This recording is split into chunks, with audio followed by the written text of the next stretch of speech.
Hello everyone, I'm Dr. Aditya Sibi Chakravarti, interventional cardiologist. இந்த வீடியோவில் என்ன பார்க்க போறோம் அப்படின்னா, ஒரு பிபி ஜாஸ்தியா இருக்கிற ஒரு நபர் என்ன மாதிரியான வாழ்க்கை முறையை பயன்படுத்தினா அவரோட பிபியை நம்ம நேச்சுரலா கண்ட்ரோல் பண்ண முடியும் அப்படின்றத பத்தி டீட்டெயிலாக பார்க்க போறோம்.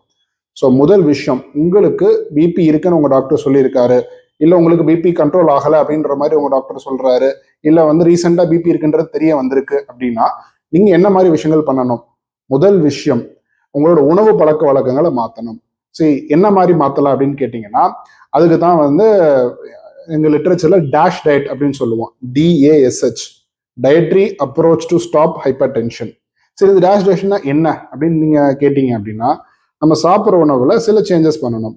ஃபர்ஸ்ட், நிறைய ஃப்ரூட்ஸ் எடுத்துக்கிறணும், நிறைய வெஜிடபிள்ஸ் எடுத்துக்கணும், நிறைய ஹோல் கிரெயின்ஸ், நட்ஸ் இதெல்லாம் எடுத்துக்கிறணும். எதை அவாய்ட் பண்ணணும்? நிறைய ஒரு மாதிரி சேச்சுரேட்டட் ஃபேட்ஸ் அதிகமாக இருக்கக்கூடிய கொழுப்பு வகைகள் அதிகமாக இருக்கக்கூடிய விஷயங்களை அவாய்ட் பண்ணணும். அதே மாதிரி பொட்டாசியம்ன்றது ரொம்ப முக்கியமான ஒரு திரவியம் நம்ம பிபியை கண்ட்ரோல் பண்ணுறதுக்கு. ஏன்னா சோடியமுடைய எஃபெக்ட் எதுவும் கவுண்ட்ராக்ட் பண்ணணும். ஸோ பொட்டாசியம் அதிகமாக இருக்க மாதிரி இருக்கக்கூடிய பனானா, ஆரஞ்சு அந்த மாதிரி ஃப்ரூட்ஸஸ் நீங்கள் ரெகுலராக எடுத்துக்கிறணும். அடுத்த விஷயம் சோடியம் ஆக்சுவலி பிபியை ரொம்ப அதிகமாக இன்க்ரீஸ் பண்ணும். ஸோ சோடியமை நீங்கள் குறைக்கணும். ஸோ சோடியம்னா என்னன்னா காமனாக உப்பு, அதுதான் சோடியம்னு நம்ம சொல்லுவோம். ஸோ உப்பு அதிகமாக இருக்க மாதிரி இருக்கக்கூடிய ஃபாஸ்ட் ஃபுட்ஸ், குறிப்பாக அதிகமாக இருக்கக்கூடிய சிப்ஸ், அதிகமாக இருக்கக்கூடிய மாதிரி ஸ்நாக்ஸ் வகைகள், நொறுக்கு தீனிகள், இது எல்லாமே நீங்கள் அவாய்ட் பண்ணணும்.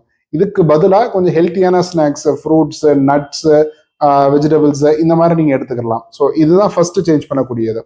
ஸோ ரெண்டாவது விஷயம் என்ன பண்ணணும் அப்படின்னு கேட்டிங்கன்னா, உடல் எடை குறைக்கணும்.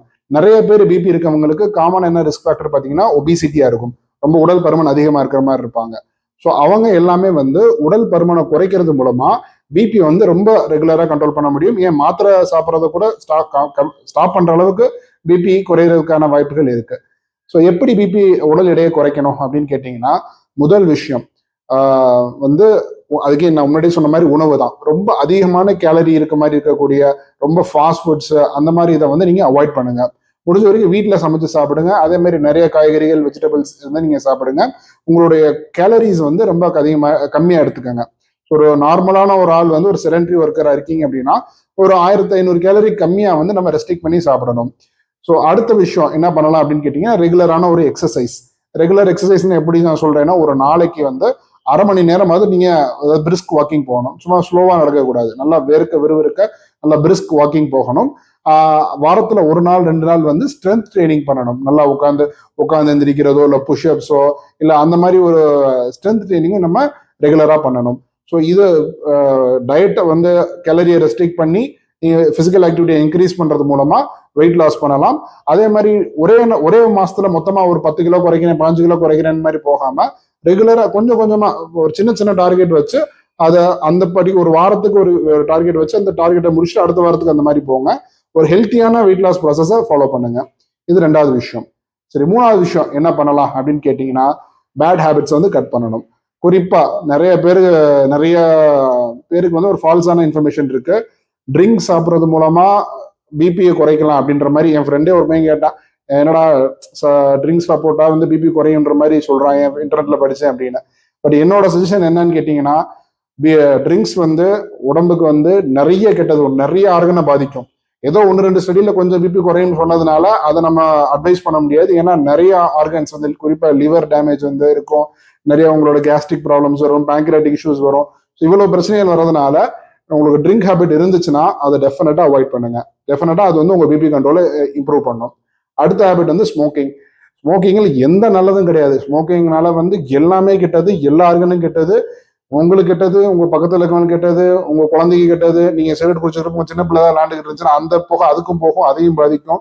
So any form of smoking is bad. And smoking and heart அந்த மாதிரி ஒரு worst எனிமி ஹார்ட்டுக்கு எதுவுமே கிடையாது. ஸோ ஸ்மோக்கிங் ஹேபிட் இருந்துச்சுன்னா அதை இம்மீடியட்டா நிப்பாட்டுங்க. அதுக்கு நிறைய வகைகள் இருக்கு. வெறும் உங்களோட வில் பவர் மட்டும் வச்சு உங்களால் நிப்பாட்ட முடியலன்னா ஒரு ப்ராப்பரான ஒரு ஹெல்ப் எடுத்துக்காங்க. நிறைய மெடிசின்ஸ் இருக்கு, நிறைய ஆல்டர்னேட் ஃபார்ம் ஆஃப் ஸ்மோக்கிங் அந்த நிக்கோட்டின் அந்த கிரேவிங் குறைக்கிறதுக்கு நிறைய பேச்சஸ் இருக்கு, பபிள் கம்ஸ் இருக்கு. ஸோ ஒரு ப்ராப்பரான ஒரு கவுன்சிலிங், ஒரு ப்ராப்பரான ஹெல்ப் எடுத்து இந்த ஸ்மோக்கிங் ஹேபிட்டை நீங்க இமீடியட்டா அவாய்ட் பண்ணுங்க. ஸோ அடுத்து வேற என்ன பண்ணலாம்? ஸ்மோக்கிங் விட்டாச்சு, ட்ரிங்க்ஸ் விட்டாச்சு, ப்ராப்பரா சாப்பிட்டாச்சு, ப்ராப்பரா நடக்க ஆரம்பிச்சாச்சு. வேற என்ன சேஞ்சஸ் பண்ணலாம்? அடுத்த முக்கியமான ப்ராப்ளம் என்ன அப்படின்னு கேட்டீங்கன்னா ஸ்ட்ரெஸ். S, exactly. நம்ம நிறைய பேரை நாங்கள் டைப் ஏ பர்சனாலிட்டின்னு சொல்லுவோம். ரொம்ப ஒரு மாதிரி துருதுருன்னு அடுத்தடுத்த விஷயங்கள் செஞ்சுக்கிட்டே இருக்கணும், இதை முடிச்சு ஒரு மாதிரி காம்படேட்டிவ் நேச்சர். அவங்களால ரிலாக்ஸே ஆக முடியாது, இந்நேரமும் ஒரு மாதிரி எக்ஸைட்டடாகவே இருப்பாங்க. அதே மாதிரி ஒர்க் என்விரான்மெண்ட்ல வந்து ஒரு ப்ராப்பரா பிடிக்காத ஒரு வேலையை பார்த்துட்டு இருக்கவங்களுக்கும், இல்லை வந்து ஒரு ஒரு அந்த என்விரான்மெண்ட் ரொம்ப அதிகமான ஒரு ப்ரெஷர் கிரியேட் பண்றவங்களுக்கோ இந்த ஸ்ட்ரெஸ் வந்து ரொம்ப சிக்னிஃபிகண்டா இருக்கு. குறிப்பா இன்னைக்கு இருக்கிற யங் பாப்புலேஷன், ஒரு 35-40 வயசு ஹைப்பர் டென்ஷன் பேஷன்ஸ் நிறைய பேர் பார்த்தீங்கன்னா இந்த ஸ்ட்ரெஸ் வந்து ஒரு சிக்னிஃபிகண்டான ஃபேக்டரா இருக்கு. ஸோ ஸ்ட்ரெஸ்ன்றது வந்து இட் இஸ் ஆக்சுவலி நம்ம ஒரு சுச்சுவேஷன் நம்ம எப்படி ரெஸ்பாண்ட் பண்றோன்றத வந்து நமக்கு ஸ்ட்ரெஸ் வருது. ஸோ உங்களுக்கு ஸ்ட்ரெஸ் ரெடியூஸ் பண்றதுக்கு எனி பிசிக்கல் ஆக்டிவிட்டி, உங்களுக்கு பிடிச்ச விஷயங்கள் வந்து நீங்க அட்லீஸ்ட் ஒரு நாளைக்கு 1 மணி நேரம் ஸ்பெண்ட் பண்ணி உங்களுக்கு பிடிச்ச விஷயத்த நீங்க பண்ணுங்க. மெடிடேஷன் பண்ணுங்க, முன்னாடி சொன்ன மாதிரி வாக்கிங் போங்க, கதை புக் படிங்க, குழந்தையோட விளையாடுங்க. உங்களுக்கு என்னெல்லாம் பண்ணா ரிலாக்ஸ் ஆகுதோ அந்த ஆக்டிவிட்டிஸ் ரெகுலரா பண்ணுங்க. ஸோ ஸ்ட்ரெஸ்ஸும் பிபியும் வந்து டைரக்டா இருக்கும். அதிக ஸ்ட்ரெஸ்னா அதிக பிபி.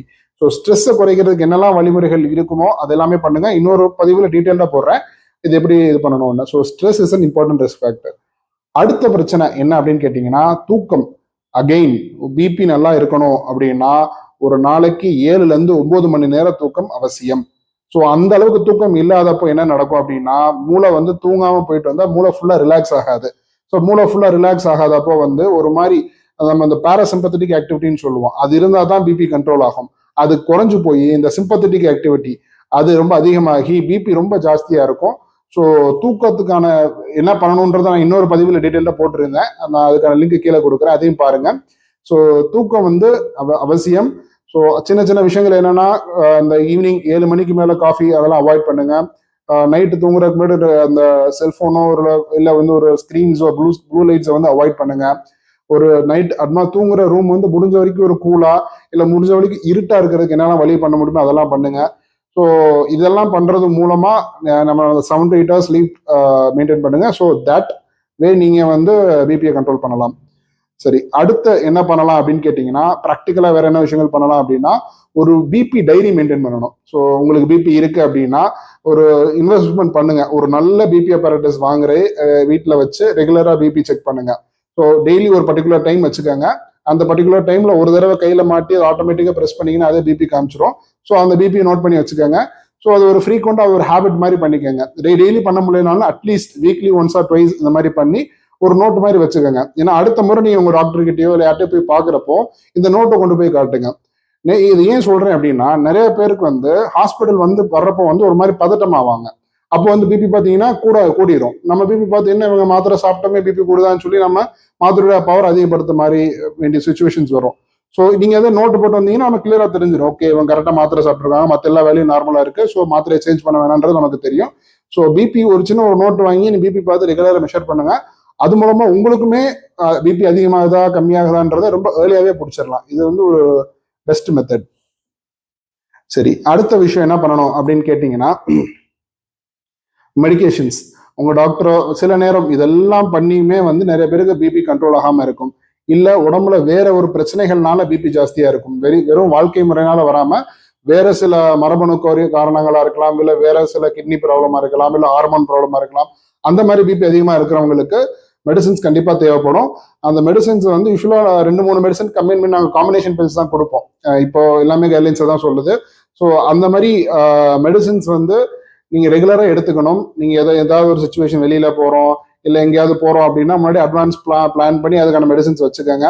அந்த மந்த்லி வந்து முடிய போகுது இல்லை அடுத்த மாசம் வரப்போகுதுன்னா அது கரெக்டா அது மிஸ் ஆகாத மாதிரி அந்த டோசேஜ் மெயின்டைன் பண்ணிக்கோங்க. ஸோ இதெல்லாம் பண்றது மூலமா டெஃபினட்டா நம்ம பிளட் ப்ரெஷரை கண்ட்ரோல் பண்ண முடியும்.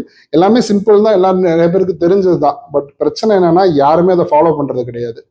ஸோ உங்களுக்கு இந்த ப்ராப்ளம்லாம் இருக்கு, பிபி இருக்குன்னு சொன்னீங்கன்னா இதெல்லாம் நான் சொன்ன விஷயங்கள் 10 விஷயமும் பண்ணுங்க, டெஃபினட்டா உங்க பிபி கண்ட்ரோல் ஆகிடும்.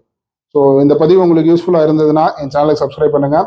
உங்க ரிலேட்டிவ்ஸ் இல்லை உங்க ஃப்ரெண்ட்ஸ் யாருக்காவது பிபி ஜாஸ்தியாக இருக்கு அப்படின்னா அவங்களுக்கு இதை ஷேர் பண்ணுங்க, அவங்களுக்கு இது டெஃபினட்டா யூஸ்ஃபுல்லா இருக்கும். நன்றி, வணக்கம்.